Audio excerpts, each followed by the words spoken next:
بسم الله الرحمن الرحيم. الفاتحة إلى روح حبيبنا وشفيعنا سيدنا رسول الله صلى الله عليه وسلم وآله وأصحابه وأزواجه وإخوانه من الأنبياء والمرسلين، ثم إلى أرواح مشايخنا ولآبائنا وأمهاتنا ولمن له حق علينا، خصوصا مؤلف هذا الكتاب الإمام الحبيب عبد الله بن علوي الحداد، ولآبائنا وأمهاتنا ولمن له حق علينا بأن الله يغفر لهم ويرحمهم ويعلي درجاتهم في الجنة، وينفعنا بأسرارهم وأنوارهم وعلومهم وبركاتهم في الدين والدنيا والآخرة بسر الفاتحة. أعوذ بالله من الشيطان الرجيم. بسم الله الرحمن الرحيم. الحمد لله رب العالمين، الرحمن الرحيم، مالك يوم الدين، إياك نعبد وإياك نستعين، اهدنا الصراط المستقيم، صراط الذين أنعمت عليهم غير المغضوب عليهم ولا الضالين، آمين. بسم الله الرحمن الرحيم. قال الإمام الحبيب عبد الله بن علوي الحداد رحمه الله تعالى ونفعنا به وبعلومه وبعلوم مشايخنا وبعلوم سائر الصالحين في الدارين، آمين. إلى أن قال: والسبق والتقدم في الأعمال على وجهين، أحدهما منسوب إلى العبد شرعا بحسب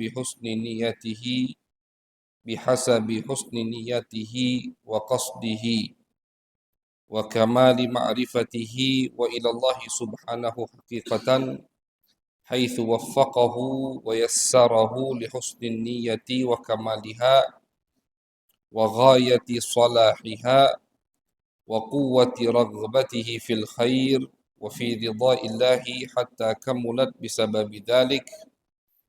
الوجه الثاني مما يقتضي السبق والتقدم في الأعمال وهو منسوب إلى الله سبحانه حقيقة بكل وجوهه، لا مدخل فيه لغيره، فهو أنه سبحانه وتعالى سبقت محبته وعنايته لأقوام اختصهم بذلك دون غيرهم، فصار بسبب ذلك حسناتهم مقبولة وتقصيرهم مغفورا، وذلك دون سابقة منهم ولا وسيلة ولا سبب منهم يقتضي ذلك، بل بمحض اختيار منه سبحانه، فصار لذلك مثاقيل الذر من أعمالهم أفضل من أوزان الجبال من أعمال غيرهم، كما ورد في وصف الصحابة رضي الله عنهم لما سبقت لهم من الله تلك المزية فكانوا قوما يحبهم الله ويحبونه، فلهذه المزية والخصوصية لو أنفق أحد من غيرهم مثل جبل أحد ذهبا ما بلغ مد أحدهم ولا نصيفه. فانظر كيف سبق محبته تعالى لهم أن مد طعام يتصدق به أحدهم يأكله إنسان في وقعة واحدة أو نصف مد لا يبلغه عمل من تصدق من غيرهم بجبل ذهبا يكفي خلقا كثيرا في سنين كثيرة، فأي تفاوت عظيم بين العملين. الحمد لله. Puji syukur kehadirat Allah Subhanahu wa taala atas segala nikmat yang Allah berikan kepada kita, sehingga di malam hari yang berkah ini kita kembali dikumpulkan oleh Allah Subhanahu wa taala di rumah daripada rumahnya Allah dalam keadaan sehat walafiat. Mudah-mudahan semua yang hadir, kalau ada yang sakit, penyakitnya diangkat oleh Allah Subhanahu wa taala, disembuhkan oleh Allah Subhanahu wa taala. Ada yang punya hajat, mudah-mudahan hajat kita semua dikabulkan oleh Allah Subhanahu wa taala. Amin ya rabbal alamin. Masyarul hadirin, seperti yang sudah pernah kita mulai, yaitu kajian kita di malam Rabu ini adalah pembacaan daripada nasihat Al-Habib Abdullah bin Alawi Al-Haddad yang dikumpulkan oleh murid beliau. Jadi ini bukan karangan Habib Abdullah Al-Haddad, tapi ini nasihat beliau di setiap majelisnya. Allah jadikan satu muridnya untuk mencatat setiap nasihat Al-Habib Abdullah bin Alawi Al-Haddad. Jadilah satu kitab. Jadi nasihat gurunya dicatat dan jadi satu kitab. Apa nasihat beliau malam hari ini? Al-Habib Abdullah bin Alawi Al-Haddad, beliau ingin menyampaikan kepada kita di malam hari ini bahwasannya, kata beliau, as-sabqu wa taqaddumu fil a'mali ala wajhain.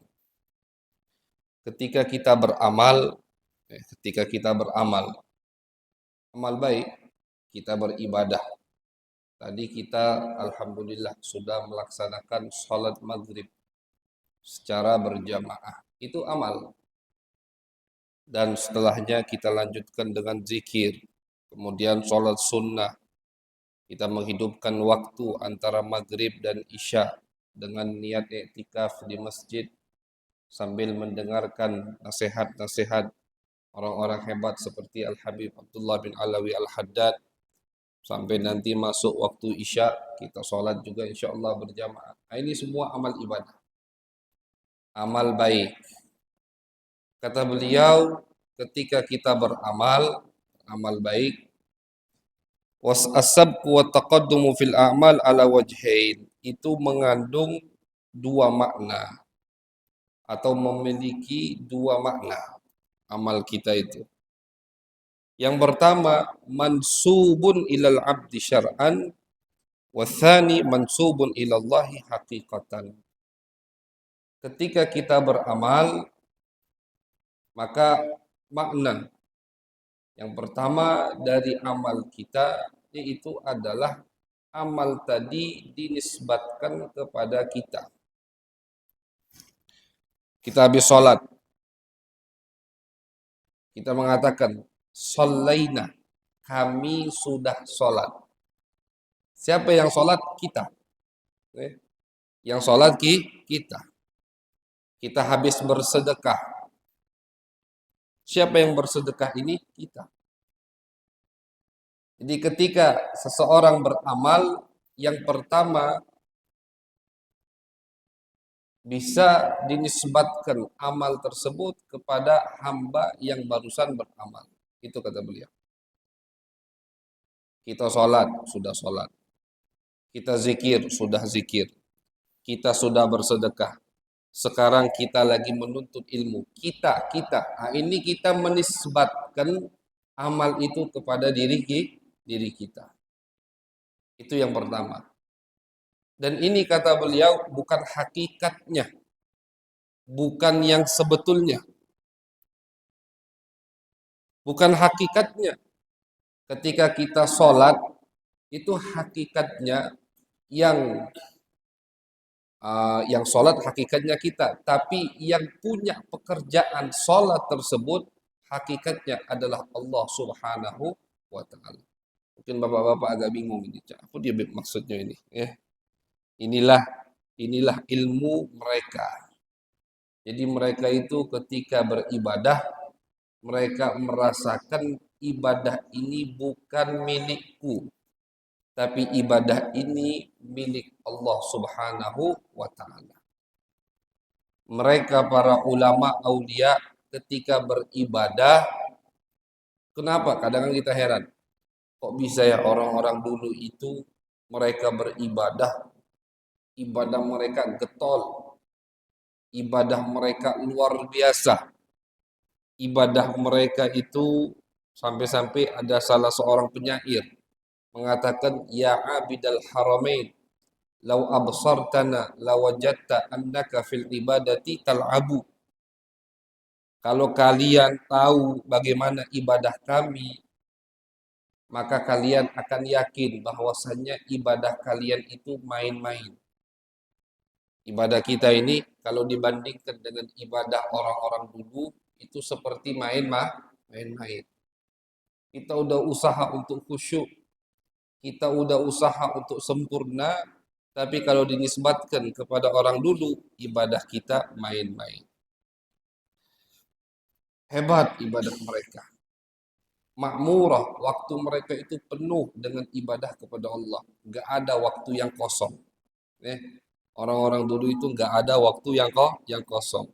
Waktu mereka mereka gunakan untuk menuntut ilmu atau untuk menyebarkan ilmu atau untuk berzikir kepada Allah Subhanahu wa taala. Itulah waktu mereka. Akan tetapi tidak ada rasa sombong pada diri mereka. Ketika mereka banyak ibadah, mereka merasa mereka tidak beribadah, tidak ada ibadah. Al-Habib Abdullah bin Husain bin Tahir, beliau mengatakan di salah satu syair beliau, "Ya Rabbi ma ma'ana amal wa kasbuna kulluh zalal." Kata beliau, "Wahai Allah, kami ini tidak punya amal ibadah." Ini sosok Al-Habib Abdullah bin Husain bin Tahir. Itu kata anak cucunya dan murid-muridnya, waktunya itu penuh dengan hal-hal yang bermanfaat. Waktu beliau nggak ada yang kosong. Ada sedikit kosong diisi dengan yang bermanfaat.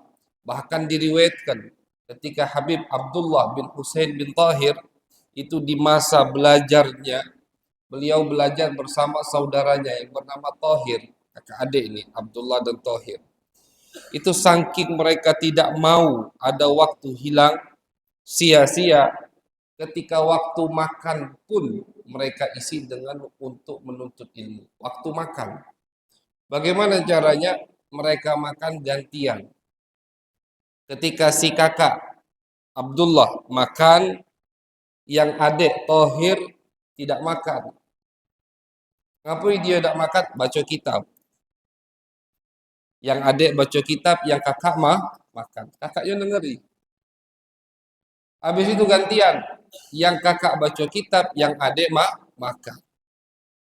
Saking tidak ada mau waktu yang hilang.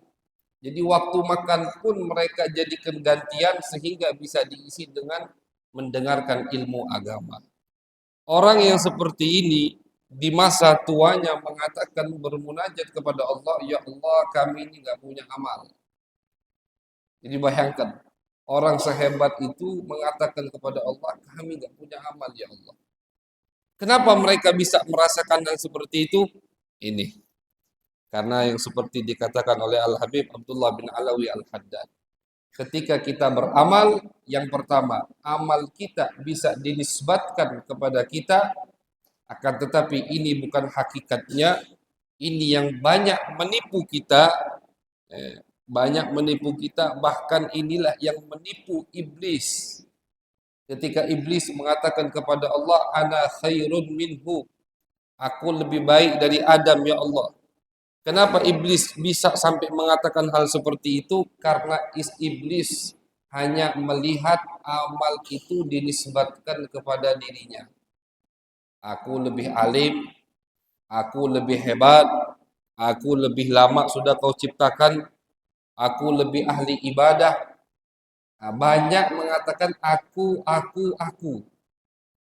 Jadi yang beliau lihat apa? Hanya penisbatan amal kepada dirinya, tanpa melihat hal kedua. Apa itu hal kedua? Bahwasannya amal yang kita lakukan itu milik dan dari Allah Subhanahu wa taala. Kalau bukan karena taufik hidayat Allah, kita tidak akan beramal.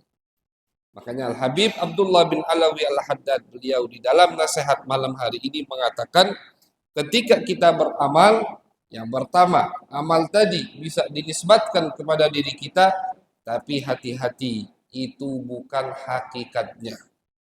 Mau tahu apa hakikat dari amal kita? Penisbatan amal kita itu dari Allah dan kembali kepada Allah Subhanahu wa taala.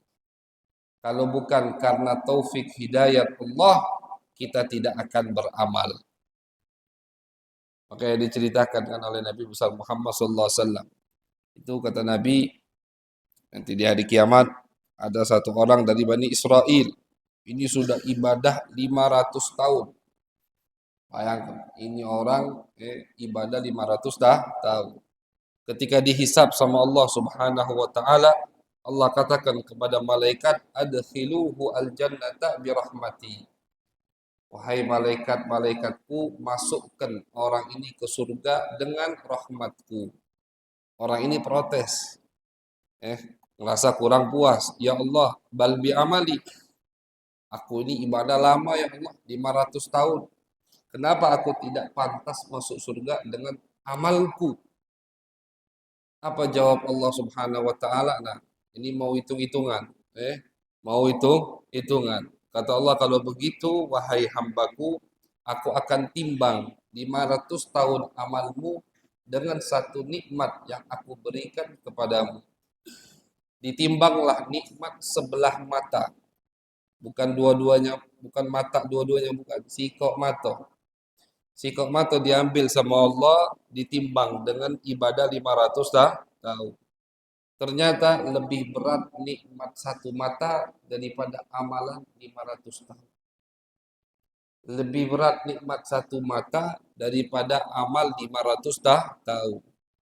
Kau lihat wahai hambaku, kata Allah, baru satu mata, belum dua mata, belum nikmat yang lain yang berkaitan dengan mata, belum nikmat hidung, belum nikmat mulut, baru nikmat satu mata. Wahai malaikat, masukkan dia ke neraka. Karena pengen apa? Pengen adil-adilan. Akhirnya hamba tadi dalam hadis minta maaf kepada Allah Subhanahu wa taala, ya Rabb, wahai Allah, masukkan aku surga dengan rahmatmu. Jadi nggak ada orang yang masuk surga karena amal ibadahnya itu nggak ada. Nabi yang mengatakan, qalu wala anta ya Rasulullah. Sahabat berkata, engkau juga ya Rasulullah tidak masuk surga karena amalmu. Kata Nabi, wala ana. Aku pun juga begitu. Aku pun sama, kata Nabi. Tidak masuk surga karena amalku, melainkan karena rahmat Allah Subhanahu wa taala. Kenapa bisa begitu? Karena tadi ini. Ketika kita beribadah, memang betul ini yang melakukan ibadah kita. Bisa dinisbatkan ibadah tersebut kepada kita. Dengan bukti ketika ada yang mengatakan aku sudah sholat maghrib, dia tidak bohong, betul dia sudah sholat maghrib.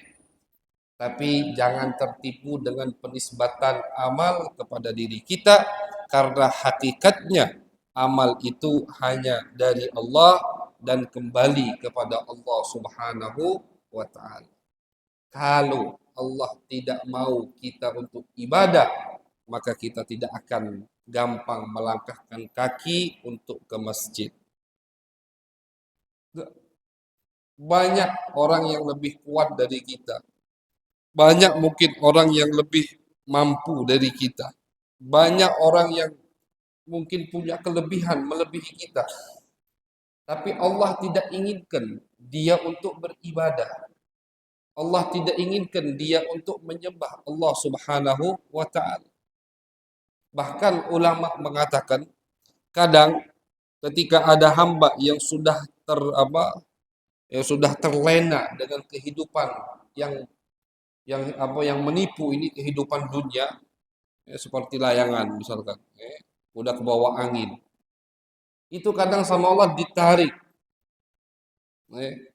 Allah sentak talinya. Untuk apa? Untuk hamba ini kembali mengingat Allah Subhanahu wa taala dengan bentuk cobaan. Kadang ada orang sudah terlalu lalai, lupa dengan akhirat, Allah kasih musibah. Allah kasih cobaan. Agar apa? Agar dia kembali kepada Allah Subhanahu wa taala. Allah ingin dia untuk kembali kepada Allah. Maka yang Allah berikan dia cobaan dan musibah.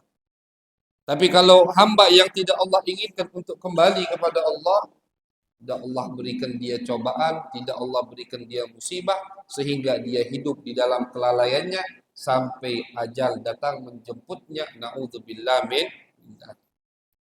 Makanya diriwayatkan bahwasannya ada satu hamba. Satu hamba ini tiap malam doa sama Allah. Tiap malam bangun meminta hajatnya kepada Allah Subhanahu wa taala. Tiap malam. Tapi hajatnya tidak pernah dikabulkan oleh Allah. Di dunia maksudnya. Sampai-sampai di dalam riwayat Nabi mengatakan malaikat kasihan dengan hamba ini. Tiap malam dia minta, ya Allah aku minta ini, ya Allah aku minta ini. Sama Allah tidak diijabahkan di dunia. Saking seringnya dia meminta kepada Allah, menangis sampai-sampai kata Nabi malaikat kesian, yang kesian malaikat. Sehingga malaikat datang kepada Allah, ya Allah, kasihani hamba-Mu.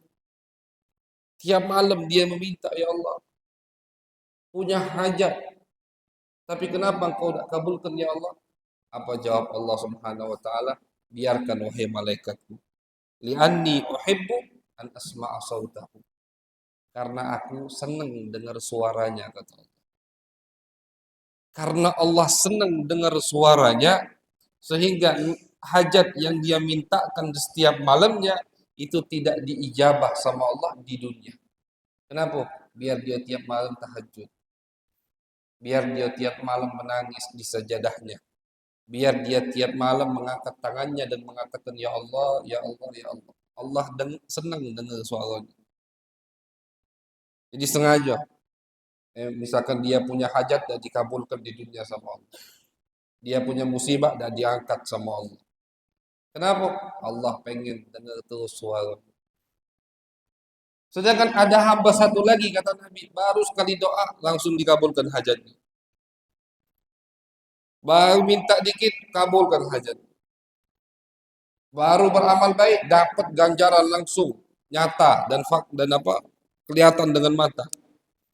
Itu kata Allah diriwayatkan oleh Nabi besar Muhammad SAW, ini hamba kalau Allah tidak senang mendengar suara seorang hamba ketika dia meminta kepada Allah, cepat-cepat Allah katakan kepada malaikat, wahai malaikatku kabulkan hajatnya fa inni la uhibbu an asma' sautah.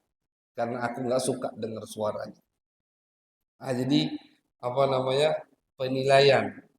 Kita kadang berbeda dengan penilaian para ulama dan Nabi besar Muhammad SAW.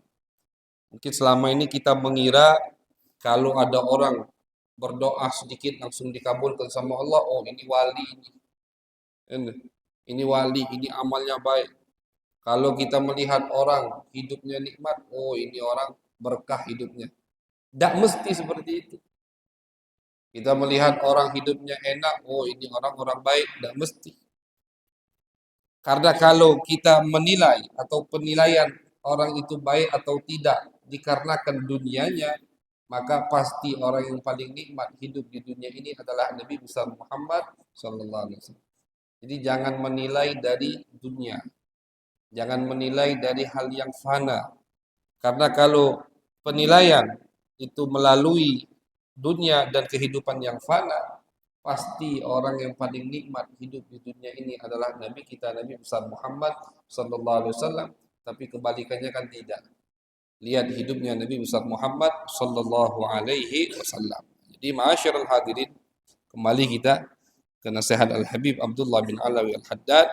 Jadi kata beliau bahwasanya ketika kita beramal ada dua hal di situ. Yang pertama atau ada dua penisbatan.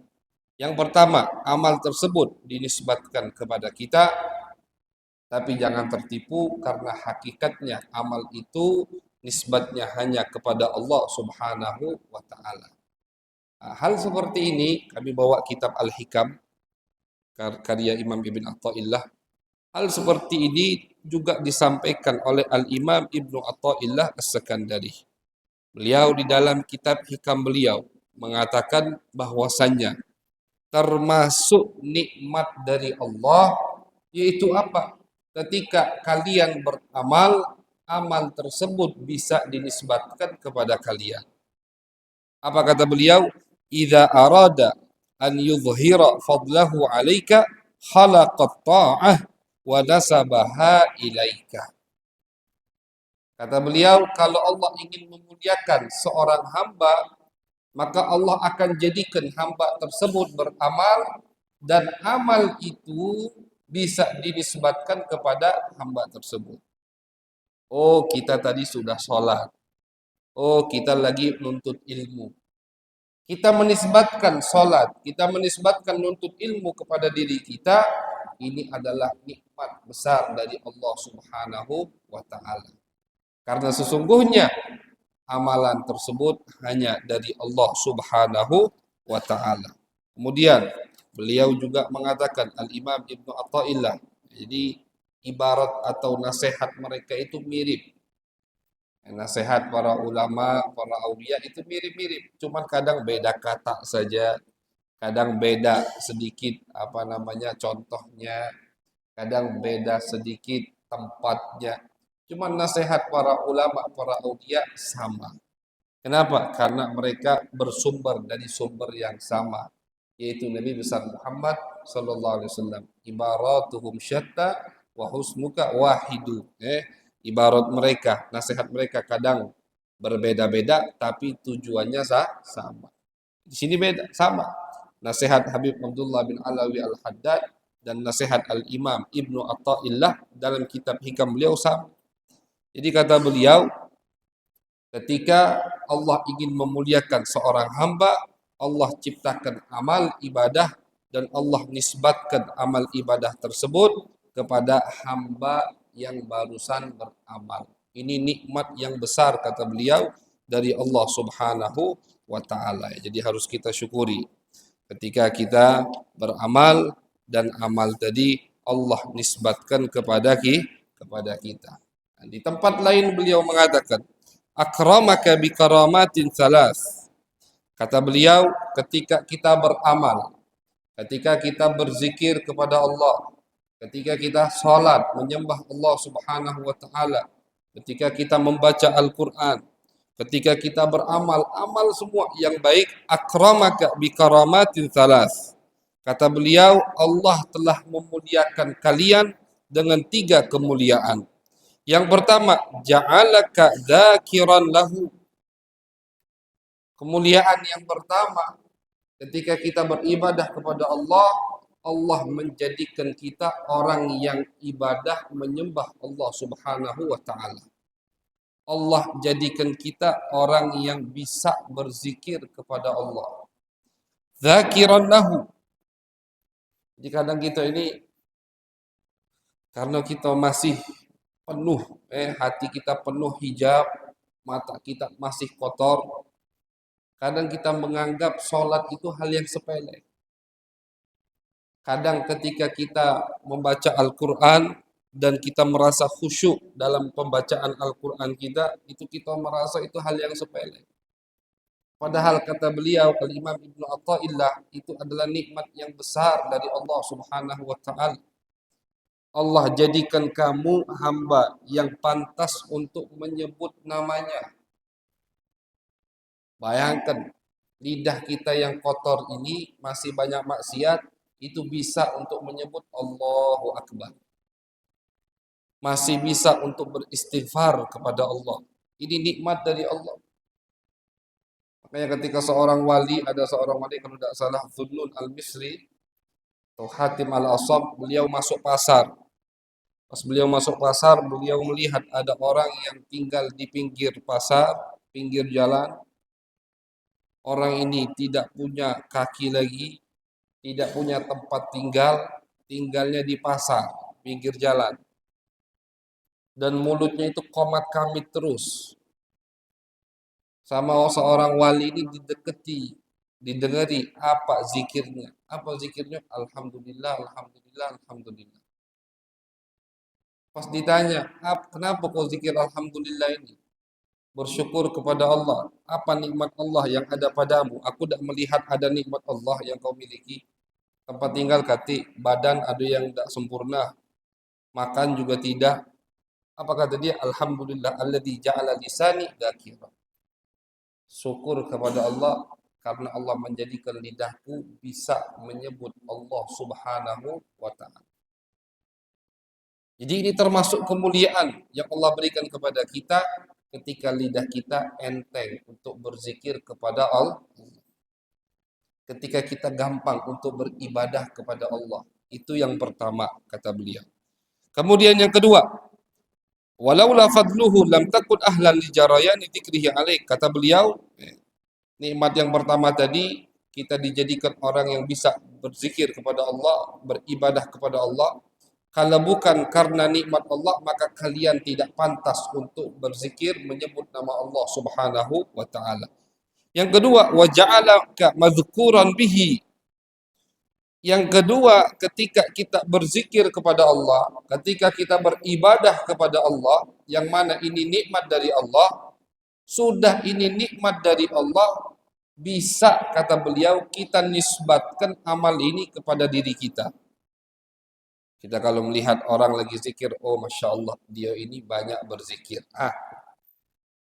Kita habis sholat, Alhamdulillah, kita sudah sholat. Padahal kita sholat itu nikmat dari Allah. Kalau bukan nikmat dari Allah, kita tidak akan sholat. Setelah kita sholat, nikmat kedua, bisa kata beliau dinisbatkan ibadah sholat kepada diri kita yang barusan habis sholat. Padahal itu bukan usaha kita. Ketika kita sholat, ketika kita beribadah, ketika kita berzikir, itu nikmat dari Allah. Allah beri kita nikmat sehingga kita bisa berzikir. Allah beri kita taufik hidayat sehingga kita sholat berjamaah di masjid. Itu nikmat pertama. Nikmat kedua, itu amalan, itu ibadah yang barusan kita lakukan berkat nikmat Allah bisa dinisbatkan kepada diri kita. Orang akan mengenal kita, oh Masya Allah, dia ini rajin ke masjid. Oh dia ini rajin sholat berjamaah. Oh dia ini rajin mengikuti majelis taklim. Dinisbatkan sama orang amal tadi kepada orang tersebut. Padahal amal itu punya siapa? Punya Allah Subhanahu wa ta'ala. Itu yang kedua, kata beliau.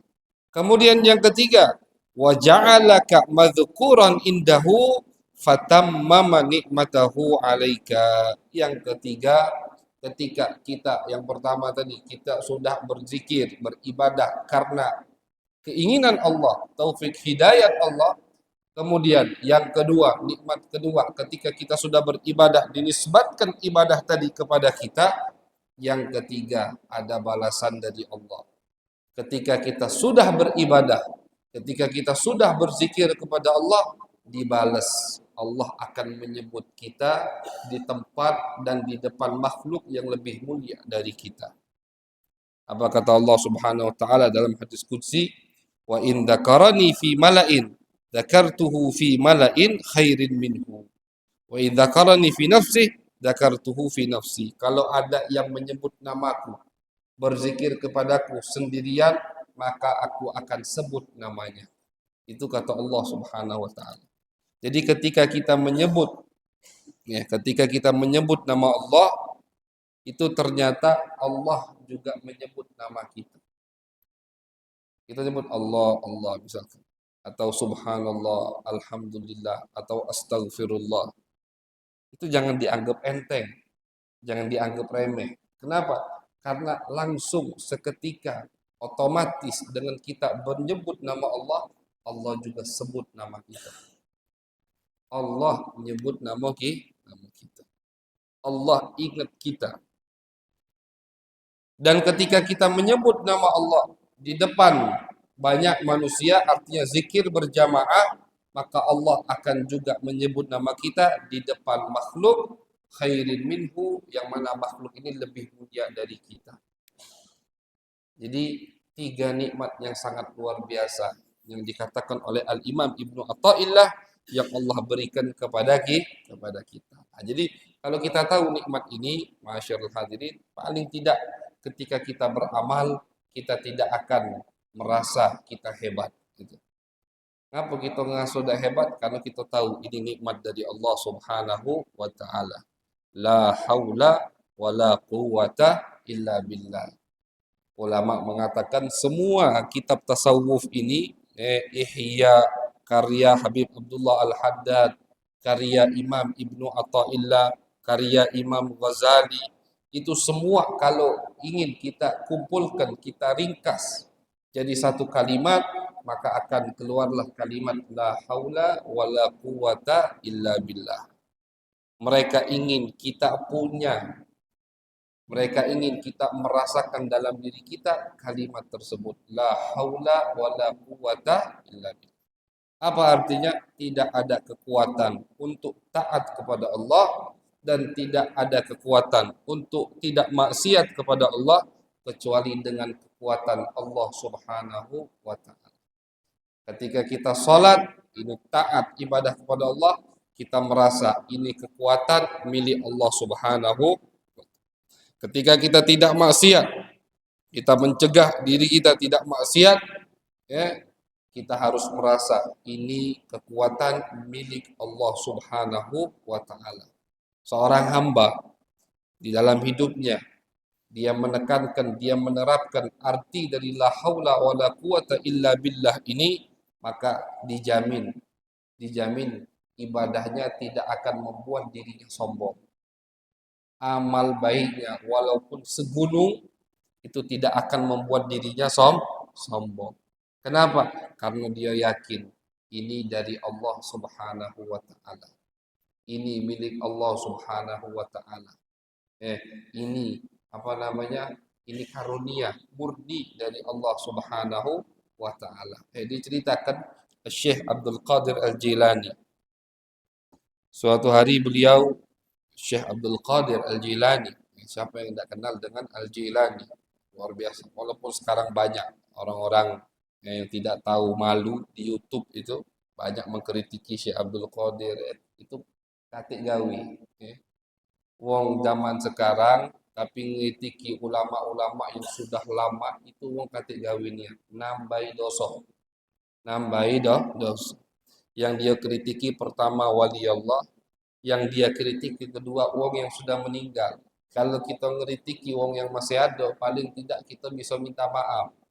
Ini wong lah meninggal, kurang gawe, pengen viral weh, pengen YouTube-nya banyak yang nonton, akhirnya mulai, ayo biar viral, ayo kita kritiki.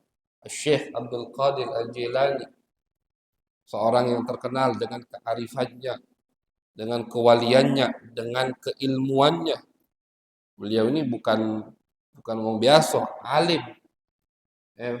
Beliau ini diriwayatkan dulu mazhabnya Syafi'i, mengikuti Imam Syafi'i, kemudian pindah ke Hambali. Dan ketika beliau pindah ke mazhab Hambali, karena waktu itu di Baghdad mazhab Hambali hampir punah, beliau takut ini mazhab hilang, beliau pindah. 40.000 pengikutnya ikut pindah ke mazhab Hambali. Artinya menguasai dua mazhab. Alim, bukan sembarangan orang. Diriwayatkan Syekh Abdul Qadir Al-Jilani, dia lagi jalan sama murid-muridnya masuk ke pasar. Ketika masuk ke pasar, di tengah pasarnya ada orang lagi duduk, lagi mabuk. Mabuk. Masih megang botol di tangannya, masih minum. Lewat Syekh Abdul Qadir. Diajak, ditegur sama yang mabuk ini Syekh Abdul Qadir. Diajak ngomong, ya Abdul Qadir, alaihissallahu biqadir. Naam. Kemudian yang kedua, ya Abdul Qadir, alaihissallahu biqadir. Naam. Yang ketiga, ya Abdul Qadir, alaihissallahu biqadir. Naam, fabaka. Soalnya sama. Wahai Abdul Qadir, bukankah Allah itu maha mampu? Ini wong yang mabuk ini, yang lagi mabuk di pasar ini nanya cek itu ke saya. Kata Syekh Abdul Qadir, iya Allah maha mampu. Yang kedua, wahai Abdul Qadir, bukankah Allah maha mampu? Sama soalnya. Kata saya Abdul Qadir Jailani, iya Allah maha mampu. Yang ketiga, wahai Abdul Qadir, bukankah Allah maha mampu? Diam sedikit, Syekh Abdul Qadir. Kemudian beliau menjawab, iya Allah maha mampu, dan beliau menangis. Habis jawaban ketiga ini Syekh Abdul Qadir menangis. Itu cuma soalnya. Jadi soalnya 1, 2, 3 sama dan jawabannya juga sama. Tapi yang ketiga Syekh Abdul Qadir Jailani menangis. Akhirnya murid-muridnya bertanya habis itu, wahai guru, jelaskan coba apa dia makna dari soal dan jawaban tadi. Apa kata Syekh Abdul Qadir? Ketika aku melihat orang yang mabuk tadi, dia bertanya kepadaku, pertanyaan yang pertama, wahai Abdul Qadir, bukankah Allah mampu untuk menjadikan aku bertaubat kepadanya. Ini wong lagi mabuk ini. Lagi mabuk. Kata Syekh Abdul Qadir, mampu. Allah maha mampu untuk menjadikan kamu biar taubat kepada Allah subhanahu wa ta'ala. Kemudian yang kedua, wahai Abdul Qadir, bukankah Allah maha mampu? Maha mampu apa? Maha mampu untuk apa? Untuk menjadikan aku seperti dirimu. Wah, ini tak nanggung-nanggung. Mampu tak wahai Syekh Abdul Qadir? Ini wong lagi mabuk ini yang nanya ini. Mampu tak Allah menjadikan aku seperti dirimu ini? Alim, punya kedudukan yang tinggi di sisi Allah. Kata Syekh Abdul Qadir, mampu. Innallaha ala kulli syai'in qadir. Mampu kata Syekh Abdul Qadir. Allah mampu untuk menjadikan kamu hamba yang bertaubat. Kemudian Allah juga mampu untuk menjadikan atau memberikanmu kedudukan seperti kedudukanku. Yang ketiga, wahai Abdul Qadir, bukankah Allah maha mampu untuk menjadikan dirimu berada di posisiku? Ini yang ditanyakan Syekh Abdul Qadir. Kalau tadi Allah mampu menjadikan aku berada di posisimu. Sekarang wahai Abdul Qadir, Allah mampu tidak orang yang sepertimu dijadikan berada di posisiku? Artinya pemabuk, ahli maksiat. Ini orang yang sekelas Syekh Abdul Qadir. Apa jawab Syekh Abdul Qadir? Iya, Allah maha mampu. Mampu. Allah mampu untuk mencabut semua yang Allah berikan kepadaku sehingga aku menjadi hamba sepertimu yang ahli maksiat. Jadi mereka itu sekelas Syekh Abdul Qadir Al-Jilani, tinggi amalnya, tinggi ilmunya, tapi tidak pernah merasa dirinya lebih hebat. Karena apa? Karena mereka sadar dan mereka yakin semua yang mereka lakukan itu dari Allah Subhanahu wa ta'ala. Itulah nasihat malam hari ini dari Al-Habib Abdullah bin Alawi Al-Haddad. Jadi kata beliau, ketika kita beramal, dua penisbatan. Yang pertama, amal tadi bisa dinisbatkan kepada kita dan itu murni nikmat dari Allah Subhanahu wa taala, tapi jangan tertipu, jangan kita tergiur karena sesungguhnya hakikatnya amal tadi penisbatannya hanya kepada Allah Subhanahu wa taala. Kullun min indillah.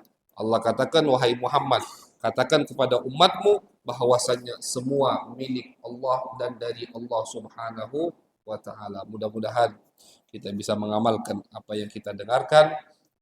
Kita bisa menjadikan amal ibadah kita semua untuk Allah, ikhlas untuk Allah Subhanahu wa taala, dan mudah-mudahan amal ibadah kita tidak menjadikan kita hamba yang sombong, tidak menjadikan kita yang merasa lebih mulia dari orang lain, bahkan kebalikannya. Mudah-mudahan amal ibadah kita menjadikan kita hamba yang rendah hati, ilmu kita menjadikan kita yang rendah hati, orang yang rendah hati sehingga kita dicintai oleh Allah Subhanahu wa taala. Amin ya rabbal alamin. Allahumma aghnina bil ilm wa zayyinna bil hilm wa akrimna bit taqwa wa jannibna bil afiyah.